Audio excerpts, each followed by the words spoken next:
Bom dia, igreja.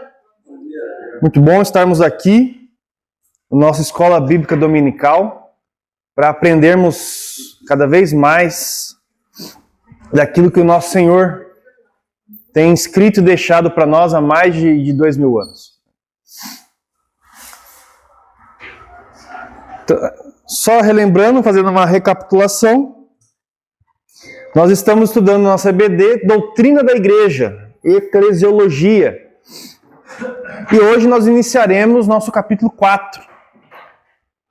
Estamos chegando aí a 40% do nosso material. Onde agora nós vamos tratar um dos temas mais importantes desse estudo, talvez um dos mais longos, que é membresia qualificada.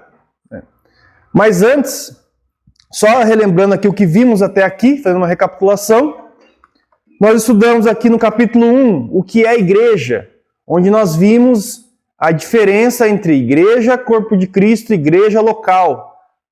Vimos aqui o que é a igreja, corpo de Cristo, a igreja edificada pelo próprio Senhor Jesus Cristo, onde só entra nela apenas os salvos. E vimos a igreja local, que é o corpo local, onde juntos nós congregamos, aprendemos, ensinamos sobre aquilo que Deus deixou para nós, aquilo que o Senhor Jesus nos deixou. Nós vimos depois no capítulo 2 a singularidade da igreja, o porquê que a igreja não é Israel, porquê que a igreja não é o reino, e o que ela tem de tão singular nisso, que nós vimos, que é a relação com Jesus Cristo, com o Espírito Santo, o quanto eles estão conectados com isso, E nos últimos estudos, nós vimos, no nosso terceiro capítulo, os tipos de governo. Então, quais são os tipos de governo dentro da igreja local?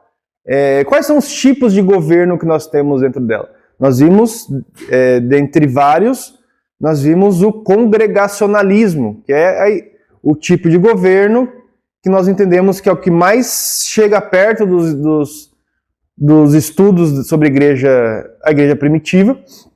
É o tipo de governo que nós adotamos aqui na Igreja Bíblica de Jundiaí. E hoje, então, nós vamos entrar nesse quarto capítulo, que vai falar sobre membresia qualificada, onde a gente vai estudar aqui, ao longo de algumas aulas, 5 pontos. Referente à membresia, o que nós podemos aprender quanto à membresia? Nós vamos ver aqui quanto a ser um discípulo, quanto às responsabilidades de um membro, quanto à sua condição como membro, quanto ao seu comportamento como membro e quanto ao dever uns para com os outros. Isso que nós vamos estudar isso aqui ao longo de um período. E hoje nós vamos estudar, então, quanto a ser um discípulo. Referente à membresia qualificada, quanto a ser um discípulo. Mas antes, baixe as cabeças, vamos orar. Senhor Deus amado, obrigado, Pai Santo, porque Tu, Senhor, Rei do Universo, ó Pai. Obrigado, Deus, porque Deus zeloso, ó Pai, Deus de amor, o Senhor, ó Senhor, cumpriu suas profecias, ó Pai, e entregou, Senhor, Teu Filho para morrer pelos nossos pecados, mas para ressuscitar também, Senhor, o qual morremos com Ele, mas passamos a viver com Ele, ó Pai. Obrigado por isso, Senhor, porque não havia nada, não havia nenhum mérito em nós, ó Pai, mas somente pela misericórdia e graça do Senhor, nós que estávamos mortos nos nossos delitos e pecados, estamos aqui hoje, Pai, vivos no Senhor, ó Pai.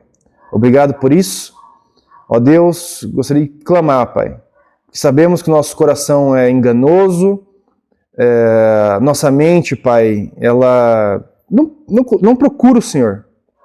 Mas, ó Deus, quando estamos contigo, com Teu Espírito, Pai, podemos, ó Senhor, aprender do Senhor. Então, ó Deus, nos ensina, Pai, que seja a verdade do Senhor, não a nossa, ó Pai, mas que o Senhor possa estar nos conduzindo, Pai, a sermos praticantes, a sermos, vivermos Cristo em nós, ó Pai. Eu te agradeço, fala conosco hoje, Pai, em nome do Filho Jesus. Amém. Amém.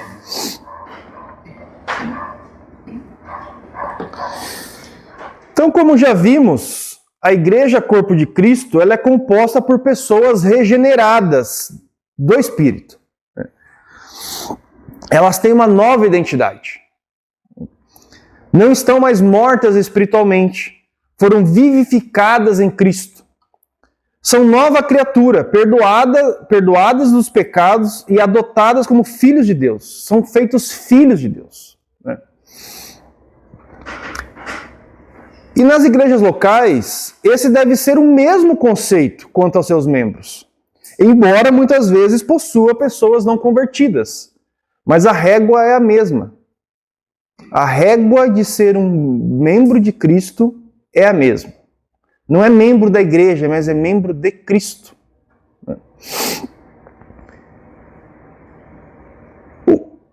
Então, o fato de nas igrejas locais não ter pessoas convertidas não muda os requisitos, os valores, os deveres que iremos abordar aqui. Cada membro da igreja tem a responsabilidade de andar de maneira digna do Evangelho. Vamos abrir lá, Efésios 4:1.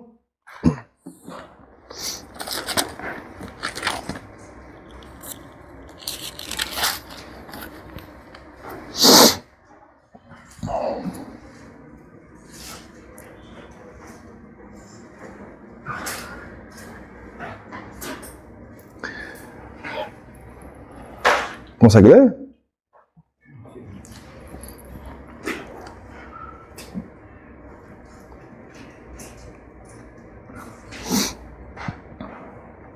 Efésios 4:1.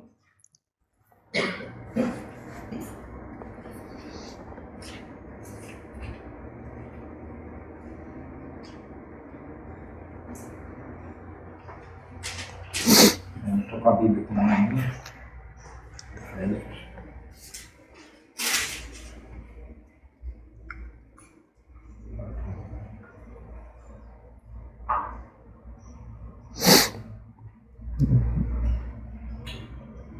Eu ia falar para fazer isso.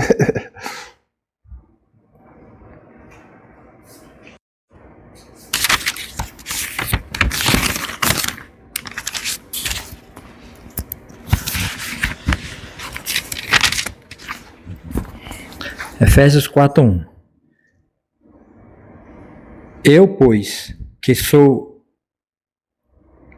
prisioneiro por pertencer ao Senhor, peço-lhes que vivam de maneira digna das pessoas que foram chamadas por Deus. Sejam sempre humildes, gentis, pacientes e tolerem uns aos outros com amor. Eita. Então, a gente... o andar de maneira digna, ela é individual.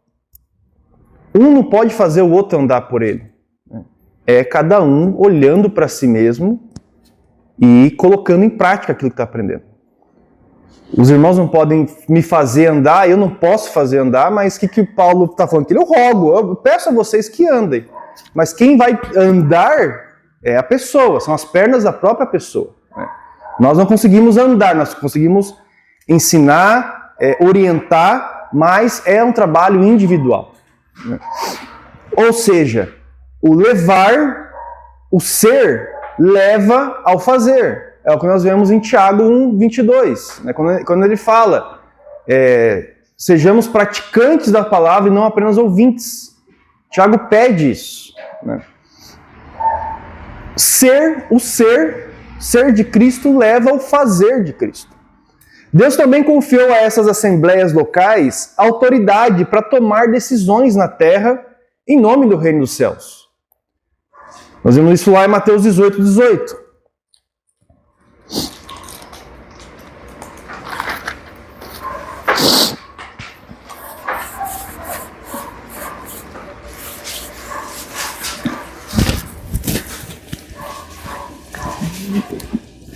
Lia?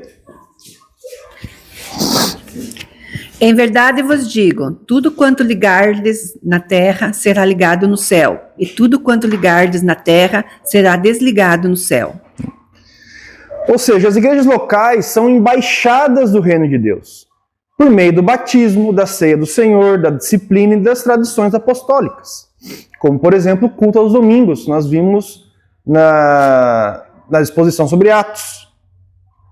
Uma igreja local exerce a responsabilidade e a obra de Deus que de antemão nos preparou. Nos preparou para que andássemos nela, Efésios 2:10.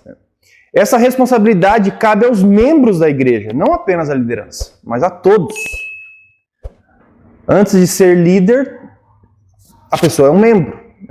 Então, as obras que Deus de antemão nos preparou para que andássemos nela é para todos nós. Cabe a todos. E uma confusão tem predominado nas igrejas hoje, onde muitas pessoas estão na igreja para ser servidas. Quero o banco mais confortável, quero a climatização mais adequada, quero tudo limpinho quando chegar aqui, quero a flanelinha para me ajudar a estacionar o carro. Mas muito se ignora que o chamado do cristão não é para ser servido, é para servir. E pouco tem sido feito com a busca das características básicas do que é ser um membro cristão. Um cristão, o que é um cristão?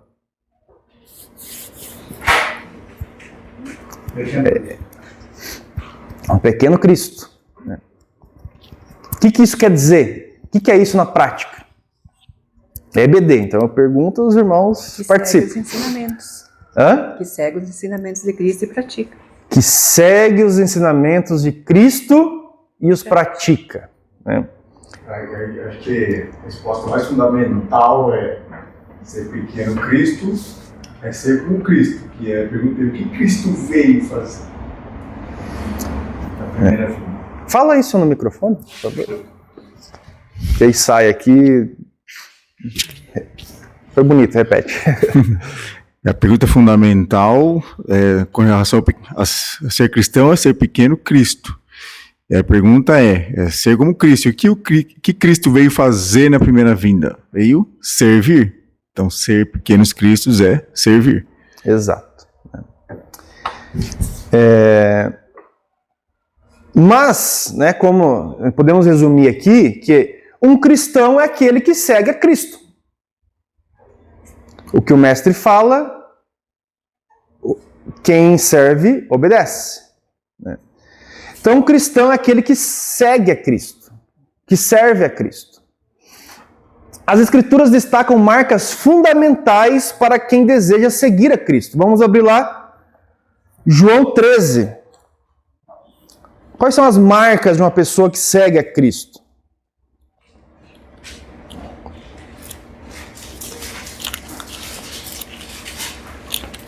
Imitadores.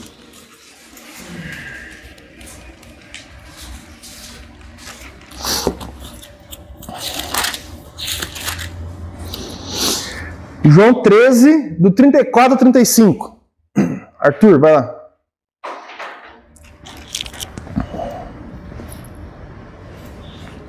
Novo mandamento vos dou, que vos ameis uns aos outros, assim como eu vos amei, que também vos ameis uns aos outros. Nisso conhecerão todos que sois meus discípulos, se tiverdes amor uns aos outros. Olha só, o que Cristo fala? Como é que ele identifica o amor que nós somos discípulos de Cristo? Quando a gente ama o outro como ele nos amou. Tem uma régua. Não é o amor que eu decido, eu escolho o quanto de amor eu amo, não. Como ele nos amou incondicionalmente, dando a vida. Vamos ver outra marca. Ainda em João 8, 31, 32. Volta uns...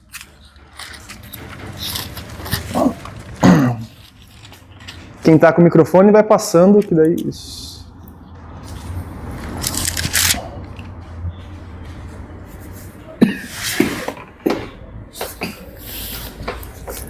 Mas... 32, né? 31, 32. Disse-lhe Jesus aos judeus que haviam crido nele: se vocês permanecerem firmes na minha palavra, verdadeiramente serão meus discípulos, e conhecerão a verdade, e a verdade os libertará. Olha uma outra marca aqui. Né? Sois verdadeiramente meus discípulos quando? Quando permanecermos na palavra. Dá para ser cristão sem ler a Bíblia? Não dá. João 15:8, vamos lá.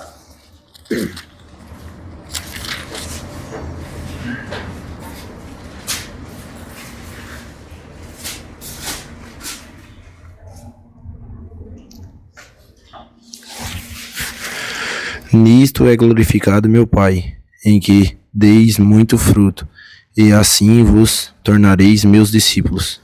Ó, outra marca. Quando que a gente se torna discípulo? Quando produz fruto. Porque Deus chamou a gente para dar frutos. Ele é a oliveira, ele é a raiz aonde nós somos enxertados nela. Tem que dar fruto. Tem que amar uns aos outros, tem que permanecer na palavra, tem que dar fruto. Se não dá fruto, o que ele faz? Ele corta. E por último aqui, a gente pode ficar aqui 5 dias, que já vê um monte de, né? Nós vamos ver 4 aqui marcas, né? E principalmente João 12:26.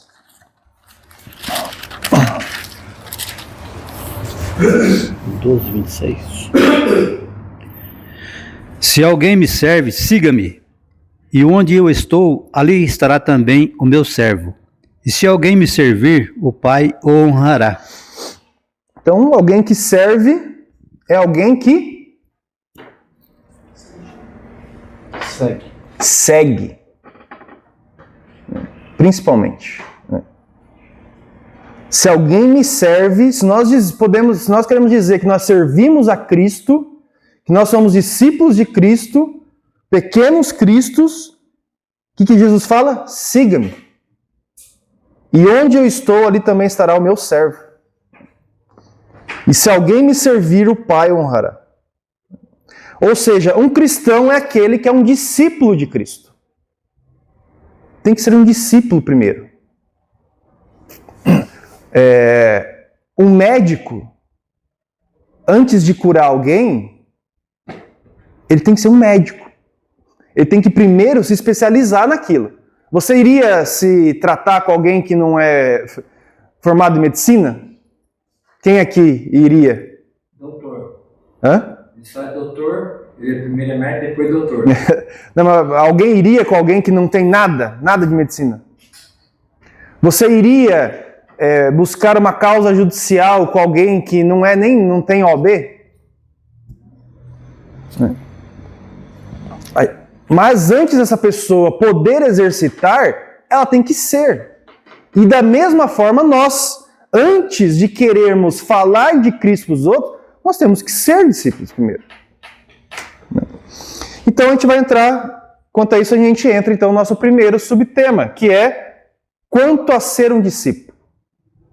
O que é ser uma membresia qualificada, olhando para o aspecto de ser um discípulo? E Jesus usou do discipulado com homens que ele treinou para difundir o reino de Deus. Os discípulos estiveram com ele dia e noite por 3 anos, escutavam seus sermões e memorizavam seus ensinamentos. Lembra que lá não tinha celular para ficar gravando. Não, aqui, Jesus, repete aqui, deixa eu gravar aqui. Não, eles tinham que memorizar. Viram-no viver aquilo que ele falava. Ele não fala só, ele não está só mandando, ele vive. Ele mostra em atos, em fatos, em ações, aquilo que ele está pregando. Então, após a sua ascensão, confiaram as palavras de Cristo.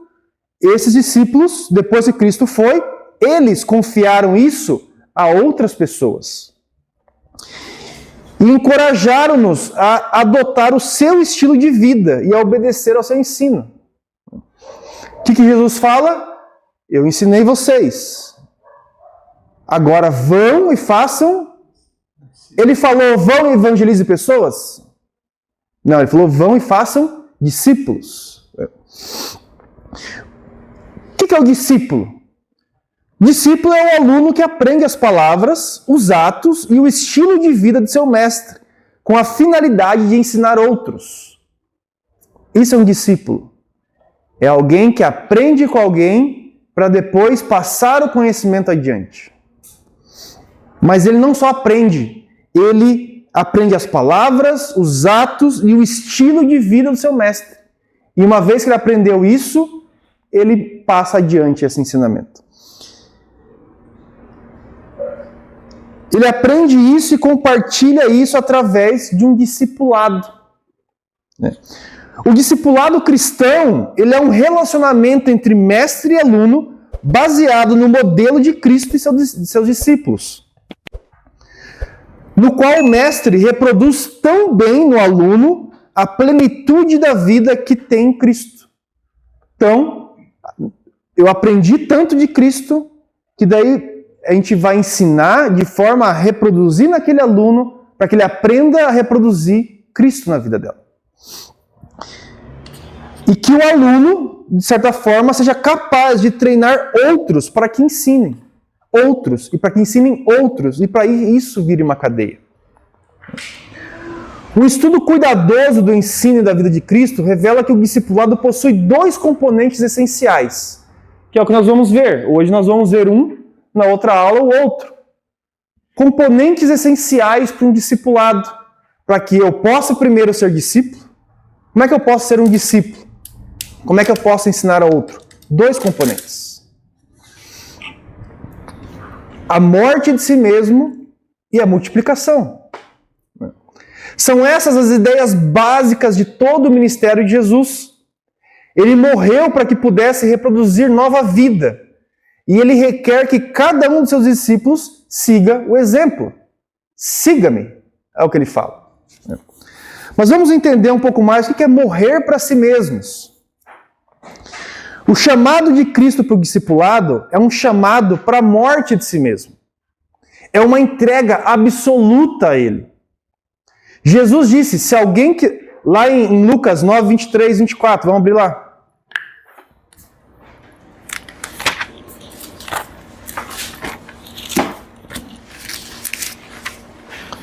Lucas 19, do 23 ao 24.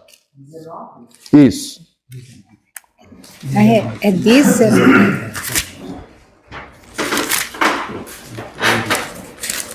Perdão, Lucas 9. Ah, tá certo.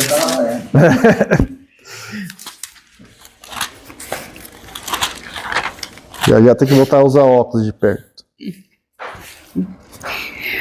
Dizia a todos: se alguém quer vir após mim, a si mesmo se negue. Dia a dia tome sua cruz e siga-me. Pois quem quiser salvar a sua vida, perdê-la-á. Quem perder a vida por minha causa, esse a salvará. Ele está falando aqui, quem quiser me seguir, continue no conforto, continue fazendo o que você faz. Negue-se a si mesmo. Se não negar a si mesmo, não dá para ir após ele. Não dá para conectar isso. Não dá para continuar sendo a mesma pessoa que era antes de Cristo e querer seguir a Cristo sendo a mesma pessoa que era antes. Tem que negar. Jesus fala isso. Negue-se a si mesmo, dia a dia. Tome a sua cruz, porque era nós que deveríamos estar mortos com ele naquela cruz, não ele. Ele é o Senhor Deus, Rei dos Reis, Senhor dos Senhores. Ele não precisava ter morrido lá.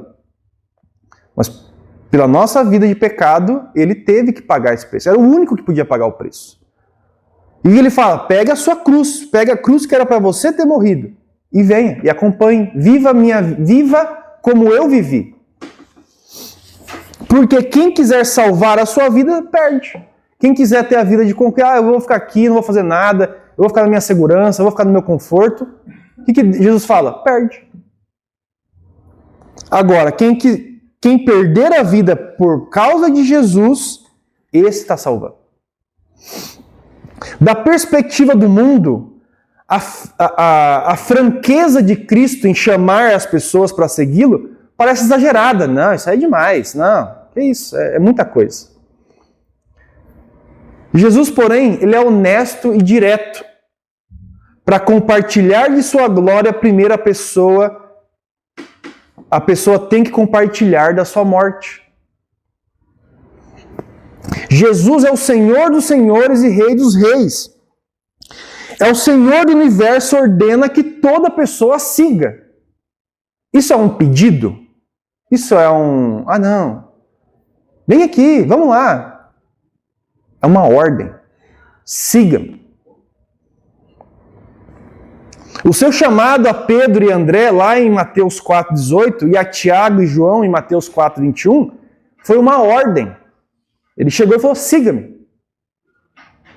E siga-me sempre tem sido uma ordem, nunca um convite. Vamos abrir lá, João 1,43.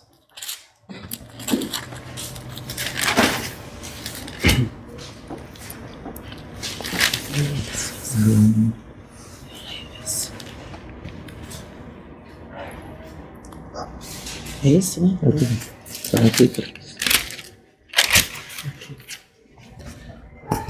No dia imediato, resolveu Jesus partir para a Galileia e encontrou a Felipe, a quem disse, segue-me. Ele chegou no andaime, ele, você do andaime aí, desce aí, vamos conversar, você não quer me seguir? Você não quer... Deixa eu te falar aqui de algumas coisas boas, né? Vem, tem coisa que é bom você me seguir. Ele fez isso. Ele tentou... Barganhar? Não é barganhar, barganhar, mas Jesus tentou convencer, Jesus tentou fazer um acordo comercial? Não, é uma ordem, siga-me. Filipe entendeu. André, Pedro, Tiago e João entenderam. Jesus nunca implorou para alguém o seguir. Nunca. Nunca houve... você nunca vai ver na Bíblia Jesus implorando para alguém, não. Você já viu Jesus implorando para Judas tomar a decisão certa? Em algum momento Jesus falou assim, Judas, cara, pensa bem no que você está fazendo. Olha só, eu sei que vai dar ruim. Pensa bem, vamos lá. Dá tempo. Não vê. Jesus sabia. Ele não teve o que fazer, porque é pessoal, é individual. Não tem como eu salvar a sua vida. Você que tem que ir atrás. As pernas são de cada um. Não tem como nós andarmos com as pernas dos outros. Ele era direto. Ele confrontou a mulher do poço com seu adultério. Nicodemos, ele confrontou com seu orgulho. Os fariseus confrontou com a sua justiça própria. Ninguém pode interpretar arrependam-se, pois o reino dos céus está próximo, como uma súplica, como pelo amor de Deus, se arrependam. Não. É uma ordem. Jesus ordenou a cada pessoa que renunciasse a seus interesses, abandonasse os pecados e obedecesse completamente a ele. Quando o jovem rico se recusou, lá em Mateus 19, 21, se recusou a vender tudo que possuía para segui-lo, Jesus foi correndo atrás dele. Não, fulano, não, volta aqui. Não, vamos lá. Não entrega tudo não, então entrega só 10%. Entrega 20 só. Dá uma taça de ouro. Ele falou isso. Jesus não volta atrás. Ele falou, segue-me. Ele falou, foi embora porque tinha muitas posses. Jesus não insiste. Porque é uma ordem. Jesus não foi correndo atrás dele tentando conseguir um acordo. Ele nunca minimizou o seu padrão. A régua é alta sempre. Não dá para ser um cristão, um discípulo de Cristo, lá embaixo. Porque isso é mediocridade. O que é ser um medíocre? É um meio. Não é nem bom nem ruim. Estou ali. Não é uma ofensa. Medíocre, alguém que é medíocre, alguém mediano. A régua de Jesus é alta. Não dá para ser um cristão lá embaixo. Não dá para ser um cristão sem morrer para si mesmo e sem multiplicar. Nós vimos uma das marcas, é o quê? Aquele que é um discípulo, verdadeiramente são os discípulos, aquele que produz fruto, verdadeiramente é um discípulo. Não pode, vamos falar, ele não negocia. Ele não negocia. Ele não tem negócio de abaixar ou subir. Ele mantém aquilo lá. Não é isso? Não existe negociação com Jesus.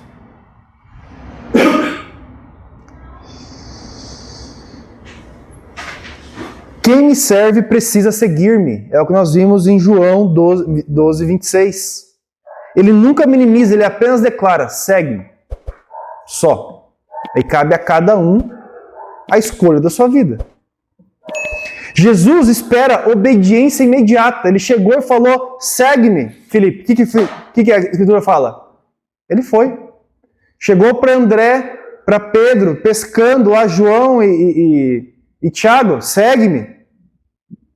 Pai, obrigado. Vou lá. É imediato. Ele não aceita desculpas. Vamos abrir lá, Lucas 9, 59 e 62. Lucas o quê? 9.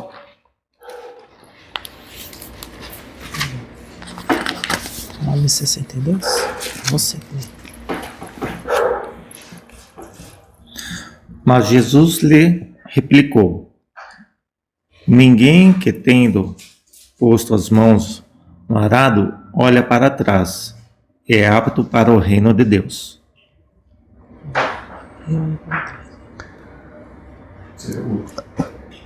É Lucas 9, do 59 ao 62. Pode ler tudo, desculpa, falei. Lucas 9? Do 59 ao 62. Só foi lido 62. Ah, tá. A outro disse Jesus: segue-me. E ele, porém, respondeu: permite-me ir primeiro sepultar a meu pai. Mas Jesus insistiu: deixa aos mortos os sepultar os seus próprios mortos. Tu, porém, vai e prega o reino de Deus. O outro lhe disse: seguir-te-ei, Senhor, mas deixa-me primeiro despedir-me dos de casa. Mas Jesus lhe replicou: ninguém que, tendo posto a mão no arado, olha para trás, é apto para o reino de Deus. Jesus nunca aceitou desculpa. Quando ele chama, ele quer obediência imediata. Quando o homem quis primeiro sepultar o pai antes de Cristo, ele falou: siga-me e deixe os mortos sepultar os seus mortos. É o mesmo texto de Mateus 8, 22. Homem algum recebeu algum elogio por ter obedecido à ordem de Cristo de segui-lo e tornar-se um discípulo. Não merece elogio. É o básico. Seguir a Cristo. Era o que se espera de todos. Era isso que se esperava de toda a raça humana, que todos seguissem ele. Jesus disse lá em Lucas 17:10, assim também vocês, quando tiverem feito tudo o que lhes for ordenado, devem dizer: somos servos inúteis, apenas cumprindo o nosso dever. Eu estou falando assim, cara, não tem mérito, não é digno de elogio servir a Cristo. É o básico. Um professor meu falava, né? Falava brincando, tirou 10. Não fez nada mais, nada menos, nada mais do que a sua obrigação, que era tirar o 10. Ele fala, não elogio, ficar elogiando. É o básico. Nada mais é uma obrigação do que ter estudado e ter passado. Assim, quando é que eu nos tornamos um cristão? Um discípulo de Cristo? É quando vai à frente e responde um apelo? É quando se ajoelha diante do altar? É quando chora sinceramente? Nem sempre. Pode ser, mas nem sempre. Os primeiros seguidores de Cristo tornaram-se discípulos quando obedeceram. Quando eles pegaram e levantaram, deixaram para trás e foram seguir ele. Quando eles deixando imediatamente seu pai e o barco, seguiram. Mateus 4:22. A nossa salvação, não estamos falando de salvação. A nossa salvação é fundamentada na graça de Deus e dela decorrente. A graça de Deus é a fonte que alcançamos através da fé, crendo que Jesus Cristo é o Deus em carne, que morreu pelos nossos pecados e ressuscitou. Quando nós colocamos Ele como Senhor e Salvador de nossas vidas. Mas a nossa obediência é a resposta ordenada ao homem. A obediência é a prova da fé. Por isso Tiago declara lá em Tiago 1:2-17. A fé sem obras é morta. Não está falando de salvação. Está falando de, cadê? Você não é um seguidor de Cristo? Você não segue a Cristo? Cristo deixou um padrão, deixou ordens. Você está obedecendo a Ele? Não. Uai. Então cadê a fé que você tanto fala que você crê em Cristo? Você não se diz um discípulo de Cristo? Um discípulo, ele aprende, ele vive e ele ensina depois isso para outros. A obediência à ordem de Cristo, siga-me, resulta na morte de si mesmo. O cristianismo sem essa morte é apenas uma filosofia abstrata. É um cristianismo sem Cristo. Porque ele mandou a gente negue-se a si mesmo. Talvez o erro fundamental cometido por muitos cristãos seja fazer distinção entre receber a salvação e tornar-se um discípulo. Achar que isso é a mesma coisa. Achar que isso é diferente, perdão. Colocam as duas coisas em níveis diferentes de maturidade cristã. Presumindo que é aceitável ser salvo sem assumir compromisso algum às exigências mais radicais de Jesus, como tomar a sua cruz e segui-lo. Ah, Daniel, mas o ladrão na cruz não teve tempo. Uma exceção. Né? Ele não teve tempo, ele tomou a única decisão que ele podia naquele momento e foi a melhor decisão, foi a primeira pessoa a inaugurar o céu. Né? Nós somos exceções? Estamos na exceção? Estamos vivendo na exceção? Não, nós estamos com tempo. Então, é um erro fundamental presumir que é aceitável ser salvo sem fazer nada. Porque a fé sem obras é morta.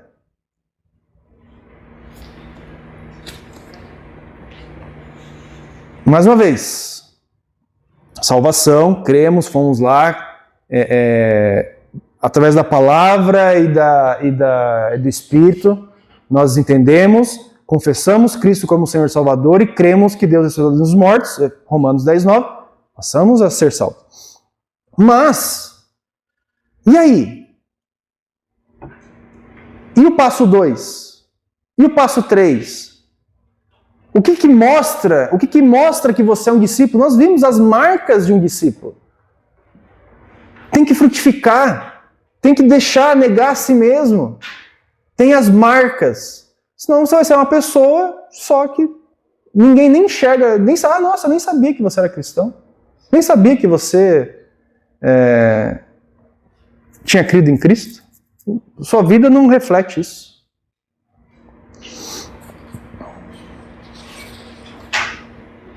Essa ideia baseia-se na crença errada de que a salvação é principalmente para o benefício do homem, a fim de tornar ele feliz e evitar uma condenação eterna. É para isso que serve a salvação? É só para salvar o homem? Só para deixar ele feliz e não deixar ele para o inferno? Embora a salvação venha ao encontro da mais profunda necessidade do homem, é a mais profunda necessidade, não tem outra necessidade maior que o homem tem. Mas essa ideia humanista de fazer uma coisa em favor do bem-estar da pessoa ignora completamente a razão fundamental pela qual Cristo morreu na cruz. Deus concede a salvação aos homens principalmente para quê?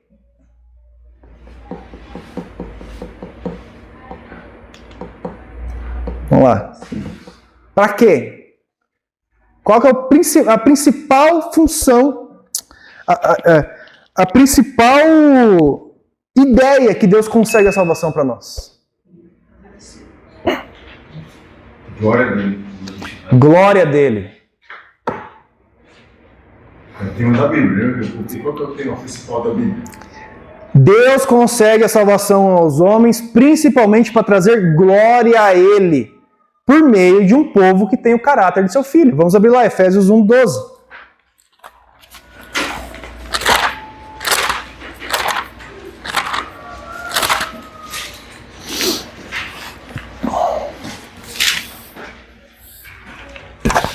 É a minha vez? Efésios 1:12? Isso. Com o fim de sermos para o louvor da sua glória, nós, os que primeiro esperamos em Cristo. Sermos para quê? Para louvor da glória dele. Isaías 43:7.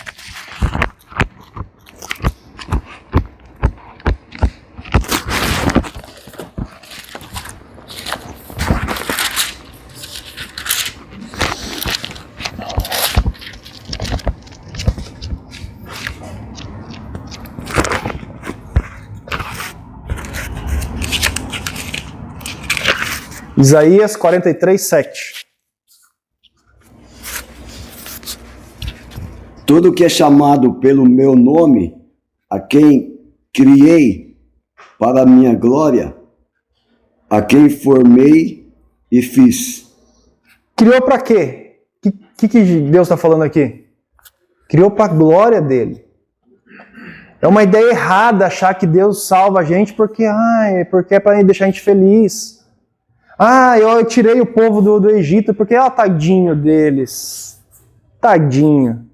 Não, eu fui resgatar o Daniel porque tadinho. Olha a situação que ele estava. Não é o tadinho. Ele faz para a glória dele. Para que nós possamos honrar e trazer a glória a ele por meio de um povo que tem o caráter de seu filho. A glória de Deus é mais importante do que o bem-estar do homem. Ninguém que compreenda o propósito da salvação poderia especular que uma pessoa pudesse ser salva sem aceitar o senhorio de Deus. É possível aceitar isso? Vocês conseguem compreender diferente? Que para ser salvo, eu consigo ser salvo sem aceitar o senhorio de Cristo? A Bíblia fala isso? Cristo não pode ser o Senhor da minha vida se eu for o Senhor dela. Para que Cristo esteja no controle, eu tenho que morrer. Não morrer fisicamente, não é para ir lá e pular da ponte. Mas eu tenho que morrer para mim, morrer para o mundo. Não posso me tornar discípulo sem morrer para mim mesmo e sem me identificar com Cristo, que morreu pelos meus pecados. Marcos 8,34, vamos abrir lá.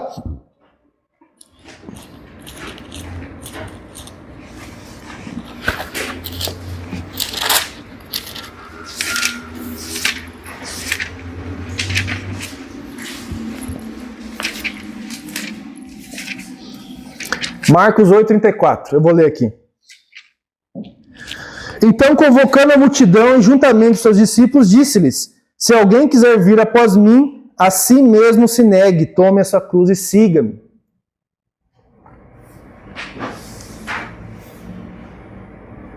O discípulo segue o seu mestre até mesmo na cruz. Como entender as implicações práticas do morrer para si mesmo? como essa determinada autorrenúncia, né, se manifestaria na minha vida. Vamos abrir lá, Gálatas 2, versículo 20.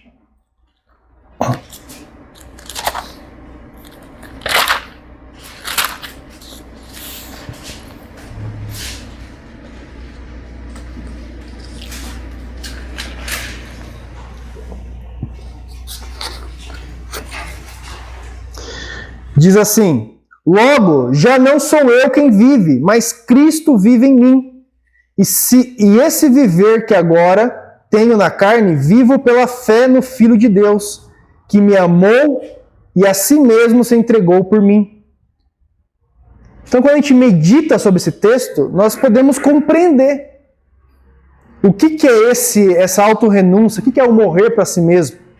Paulo viveu isso e ele ensina isso. Ele foi um discípulo, ele aprendeu com o mestre e agora ele ensina. O que ele fala? Já não sou eu quem vive. Eu morri para as coisas do mundo. Agora é Cristo que vive em mim. A vida que há nesse corpo mortal não é minha, agora é de Cristo. E esse viver que agora tenho, eu vivo pela fé em Cristo, que me amou e a si mesmo se entregou por mim. É entender, a gente tem que meditar isso. Quando a gente entende isso, a gente compreende. É isso que significa morrer para si mesmo e nascer de novo. A ordem de Cristo, siga-me, é uma determinação para participar da sua morte a fim de experimentar uma nova vida. Efésios 2:1 vai falar o quê? Nós estávamos mortos nos nossos delitos e pecados. Vamos abrir lá.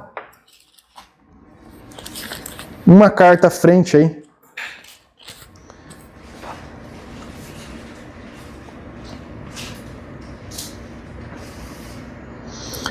Diz assim: Ele nos deu vida, estando vós mortos nos vossos delitos e pecados, nos quais andastes outrora, segundo o curso desse mundo, segundo o príncipe da potestade do ar, do espírito, que agora atua nos filhos da desobediência. Satanás é o príncipe desse mundo. Entre os quais também todos nós, não há um justo sequer, todos nós andávamos outrora, segundo as inclinações da nossa carne, fazendo a vontade da carne e dos pensamentos, e éramos por natureza filhos da ira, como também os demais. Mas, daqui para trás, o que o mas significa é, tudo que eu falei para agora, passado, ignora. Mas Deus, sendo rico em misericórdia, por causa do grande amor com que nos amou, e estando nós mortos em nossos delitos, nos deu vida juntamente com Cristo. Pela graça sois salvos. Isso é o morrer. Eu não faço mais as inclinações da carne, porque Cristo vive em mim. E eu sigo agora o que Ele faz. Eu sigo o que Ele manda.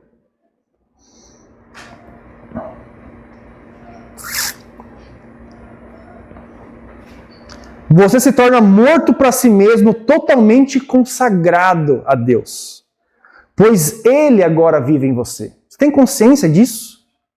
Que Cristo vive em você? Será que a gente consegue olhar para os nossos atos do dia a dia e falar assim, nossa, como é que eu pude fazer isso se Cristo vive em mim? Como é que eu estou fazendo isso? Como é que eu estou fazendo? Como é que eu estou cometendo esse pecado? Como é que eu estou com esse pecado de estimação que eu fico criando, dando comida, e Cristo vive em mim, A gente tem que olhar e refletir e meditar sobre isso.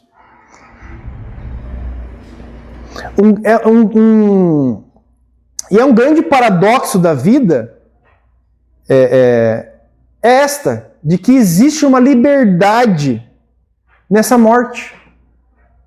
É difícil entender que quando a gente morre, a gente passa a ser livre. Quando a gente morre morre para o mundo e vive em Cristo, é difícil entender que uma morte dá liberdade.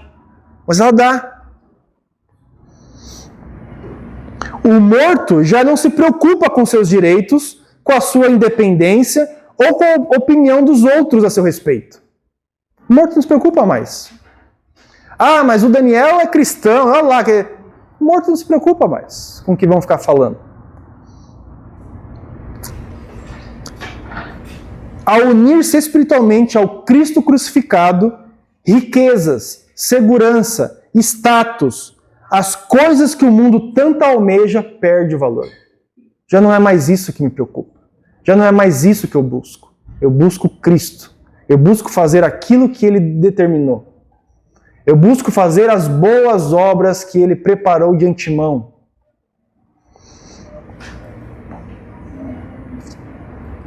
Gálatas 5:24 vai falar: os que pertencem a Cristo Jesus crucificaram a carne com as suas paixões e os seus desejos. Quando a gente morre para Cristo, a gente crucifica isso, nossos desejos, na cruz.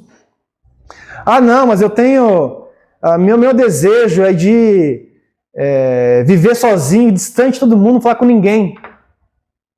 Ué, quando a gente morre, não é mais isso o meu desejo. Porque o desejo de Cristo é que eu levo a palavra às outras pessoas. Tem como levar a palavra às outras pessoas sendo isolado? Vivendo no mosteiro, sozinho, sem ninguém? Não tem como.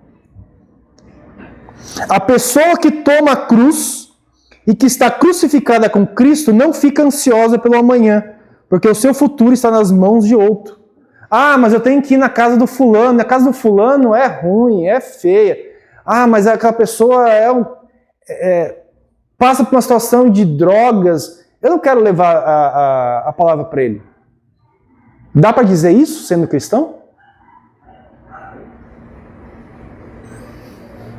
Não dá. Porque um discípulo, ele aprende e ele leva para o próximo. E é por isso, né, eu tenho até falado aqui, temos que pedir para Deus nos dar amor ao próximo e entender que aquela condição que a gente acha, não vou lá, isso não me importa. Porque eu tenho que ir lá. É justamente essa condição que me faz ir lá e levar a palavra de Deus para aquela pessoa. Ah, mas ali é perigoso, ali é droga. Deus não quer alcançar essas pessoas? Deus usa a gente para isso. Senão, para que Ele precisava de nós? Precisava. A pessoa que toma a cruz, que está crucificada com Cristo, não fica ansiosa pelo amanhã, não fica ansiosa pelas circunstâncias, não fica ansiosa por achar que há uma barreira para você levar o evangelho. Não há. A única barreira é você mesmo. Por outro lado, o morto para si mesmo é liberto a fim de fazer todas as coisas para a glória de Deus. Vamos abrir lá, Romanos 8:10.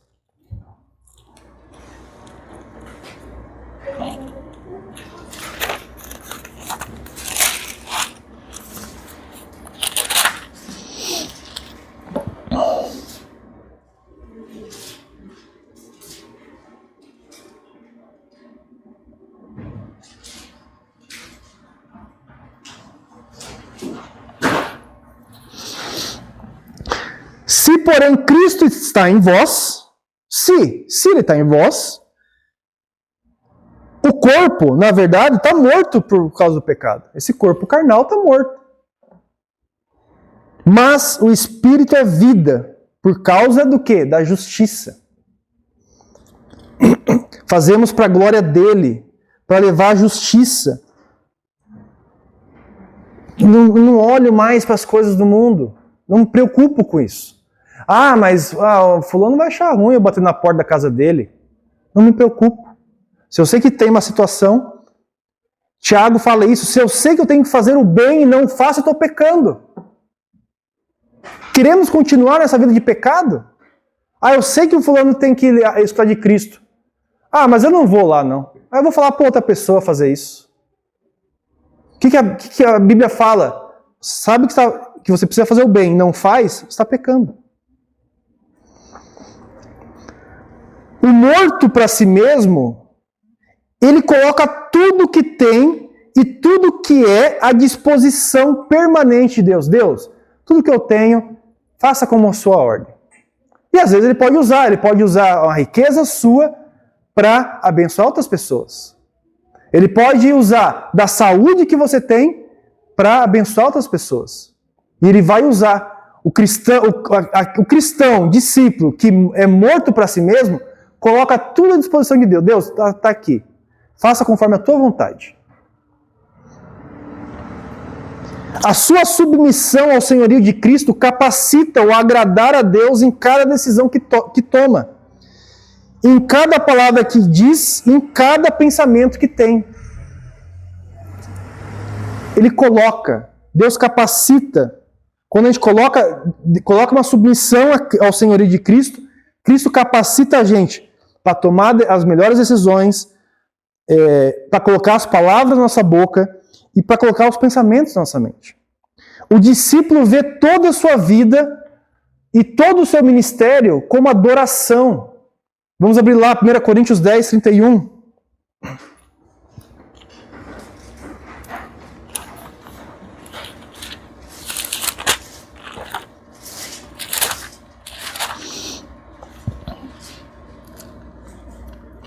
Diz assim: portanto, quer comais, quer bebais, ou façais outra coisa qualquer, fazei tudo para a glória de Deus. Aquele que é um discípulo, que é um cristão, que morreu para si mesmo e está debaixo da submissão, ele faz tudo para adoração a Cristo.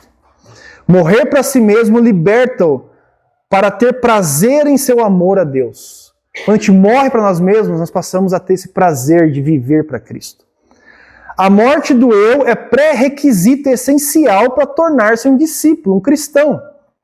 Qualquer pessoa que não tenha experimentado a morte de si mesmo não pode se qualificar como um elo legítimo no processo de discipulado. Como é que essa pessoa vai ensinar outra pessoa? Não tem como. Porque é incapaz de reproduzir. Uma pessoa que não morreu para si mesmo não se torna um discípulo e não tem como ser discípulo sem levar a palavra, sem se multiplicar. É incapaz. Não dá para multiplicar se você primeiro não morrer para si mesmo. Jesus, vamos abrir lá, João 12, 24.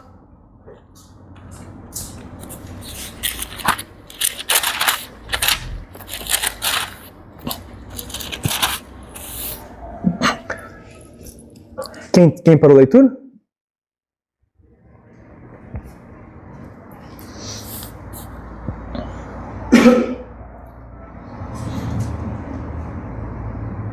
Eu leio, pode deixar que eu leio. Em verdade vos digo, se o grão de trigo caindo na terra não morrer, fica ele só, mas se morrer, produz muito fruto. Nesse texto, o Senhor Jesus está se referindo a si mesmo, como um grão de trigo. Se ele não morresse, ele ficaria só no céu, porque todo mundo ia morrer para o inferno e ninguém ia participar com nada. Ele desfrutaria as glórias do céu sozinho. Não haveria nenhum pecador salvo para compartilhar da glória dele.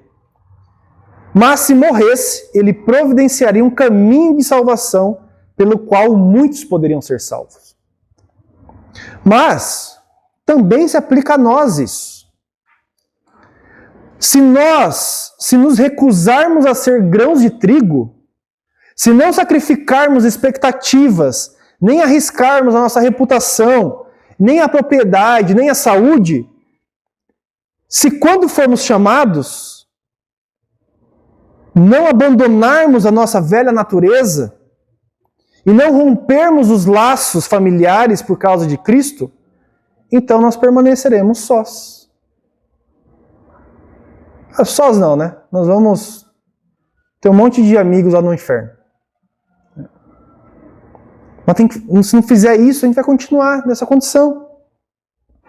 Mas, se quisermos ser frutíferos, devemos seguir o nosso amado Senhor, tornando-se um grão de trigo, morrendo a nossa velha natureza, vestindo novas vestes, sendo nova criatura. Então, produziremos muito fruto. Sem multiplicação, não existe discipulado. Sem a multiplicação dos apóstolos, se Deus não tivesse multiplicado os apóstolos não existiriam os primeiros salvos. Que a gente vê em Atos 2. Sem a multiplicação, a igreja de Antioquia e de Roma não teria surgido, porque ela foi um reflexo dessa primeira, de Atos 2 ali, que a gente vai vendo, e depois a dispersão que acontece em Atos 8. Sem a multiplicação não teria essas pessoas. Porque a igreja de Roma não teve um apóstolo que foi lá para ser criado. Foi reflexo desse aprendizado. Sem a multiplicação, Timóteo, Tito, Onésimo não teriam sido grandes obreiros de Deus.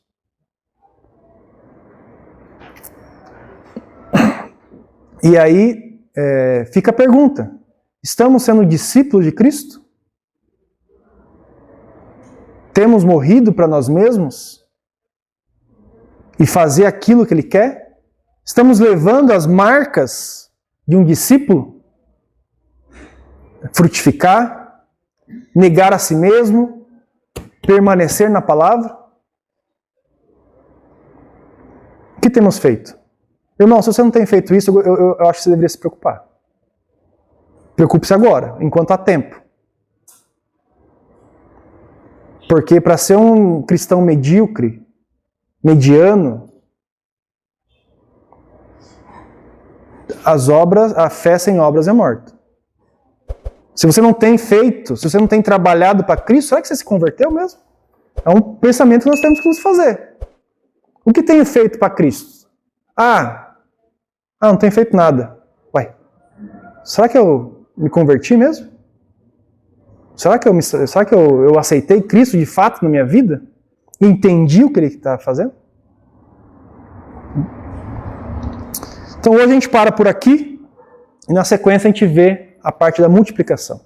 Irmãos, esse estudo é muito importante, doutrina da igreja, para a gente aprender o que é a igreja, a gente aprender o que é ser membro. Muitas pessoas vivem vidas e não sabem o que é ser membro. Acha que ser membro é só estar aqui na ata da Assembleia. Estamos falando de membresia qualificada para a igreja corpo de Cristo. E que serve, a gente tem que aprender. Estamos dando esse estudo justamente para nós aprendermos isso e sairmos no final pessoas diferentes. Esse é o objetivo.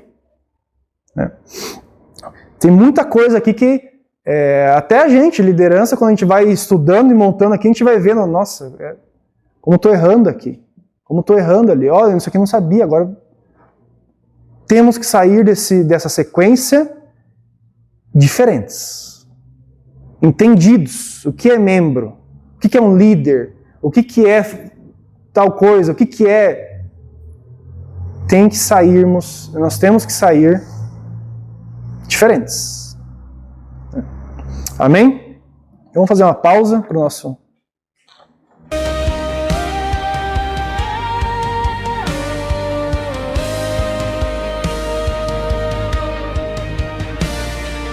Não há outro Deus como o Senhor, digno de ser exaltado. Tua soberania governa os céus e o universo criado. Antes que o mundo existisse, teu plano já estava de pé. Tu és onisciente, onipresente, sustento da nossa fé. Tua palavra é a nossa única e perfeita regra de condução, luz para os nossos caminhos.